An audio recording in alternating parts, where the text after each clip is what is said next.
Court. It deals with guns in America. It's a 6-3 ruling, but we have not seen the opinion yet, Dana. At issue here was New York State Rifle and Pistol versus Bruen. It's the biggest gun control case the court has had in 14 years. At issue, 2 gun owners in New York had their applications denied based on a failure to show what is considered a proper cause. In states like New York, to carry a concealed weapon outside of the home, you need special permission to do that, and these men were arguing that's a violation of Second Amendment rights. So the court holds, here we go now, the court holds that New York's proper cause requirement to obtain a concealed carry license violates the Constitution. By preventing law-abiding citizens with ordinary self-defense needs from exercising their Second Amendment right to keep and bear arms in public for self-defense. That's the ruling 6-3. It'll affect states like New York and about 7 others that had similar restrictive rules. This is a significant, big case. And I know we have Jonathan Turley, and I believe we have Shannon Bream with us. So we'll get them here in just a moment. Just let me set up one thing, and then we also have Andy McCarthy. This is really good. So it's 6-3. And one of the things that happened in this case, and Jonathan, maybe I'll go to you first if you're able, is that the gun rights activists, once they started down this road, they might have realized at some point, as I remember reading, that they might have actually hurt their cause here.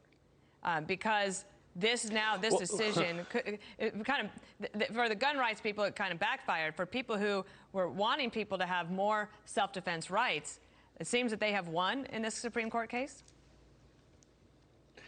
They have won, and it is an interesting point that you make. New York has been the gift that keeps on giving for gun rights advocates. They, like D.C. and Chicago, have lost major cases before the Supreme Court. This was a case that many of us rode on when it was in the lower courts. I thought that it would result as it did today, that this was a case that clearly was unconstitutional under the controlling authority of Heller. And what you have in jurisdictions like New York is there's a very strong gun control effort, but they often produce cases that, quite frankly, are welcomed by many gun rights advocates, because you can create, in their view, this was a bad case to make some good law, and they did so. This is a 6-3 decision.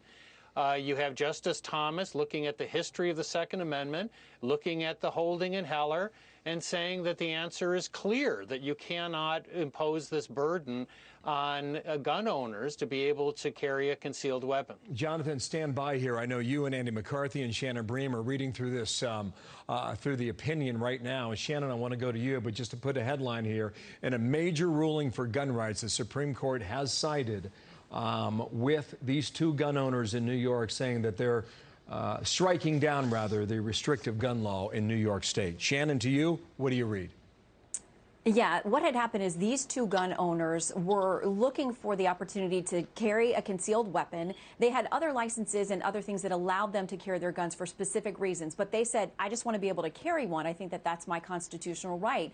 But in New York, you had to have a special showing. You had to have a reason to say that you had a justification for carrying a gun in a concealed way. Well, they said there shouldn't be those restrictions. If I'm a law-abiding citizen, I should be able to carry. So in striking down that New York law and essentially sending this case back down, here is what Justice Thomas, writing for the majority 6-3, says. He says the constitutional right to bear arms in public for self-defense is, quote, not a second-class right subject to an entirely different body of rules than the other Bill of Rights guarantees. And he's used this language before, talking about the fact that he thought that the Second Amendment was, in some cases, being treated as a second-class right. He goes on to say, we know of no other constitutional right that an individual may exercise only, excuse me, my computer here, only after demonstrating to government officials some special need. That is not how the First Amendment works when it comes to unpopular speech or the free exercise of religion. It is not how the Sixth Amendment works when it comes to a defendant's right to confront the witnesses against him. And it is not how the Second Amendment works when it comes to public carry for self-defense. So he says New York's proper cause requirement, or that this special showing that you have to carry a gun, violates the 14th Amendment in that it prevents law-abiding citizens with ordinary self-defense needs from exercising their rights to keep and bear arms. The dissent is written by Justice Breyer. Of course, he is just days away from retirement. He's joined by Justices Kagan and Sotomayor. Haven't read his dissent yet. It's about 135 pages long, but we're getting there. That's the headline ruling. Bill, a big win for gun rights advocates. Just picking one line out here, Shannon, from Justice Thomas. The government will have to show, he says, that a gun regulation is, quote, consistent with this nation's historical tradition of firearm regulation, which goes right to the Second Amendment.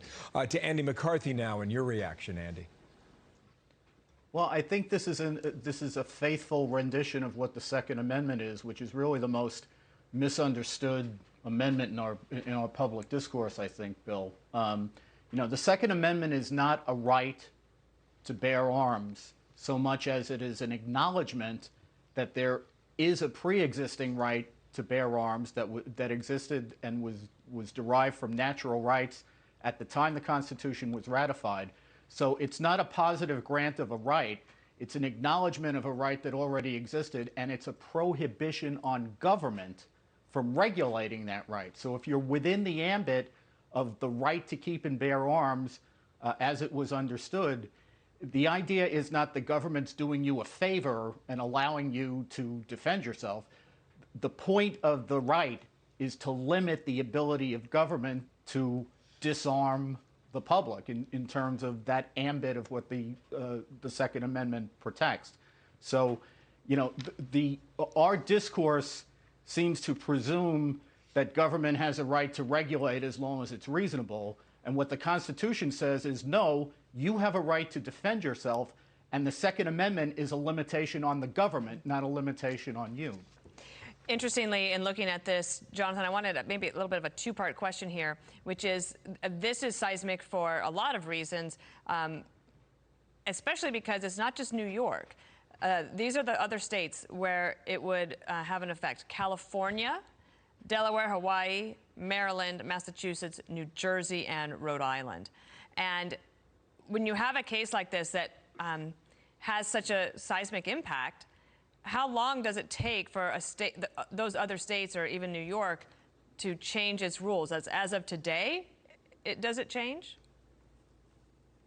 Oh, those are presumptively unconstitutional, and they should be changed. But the question is, they really can't be enforced to the degree that they contradict this decision.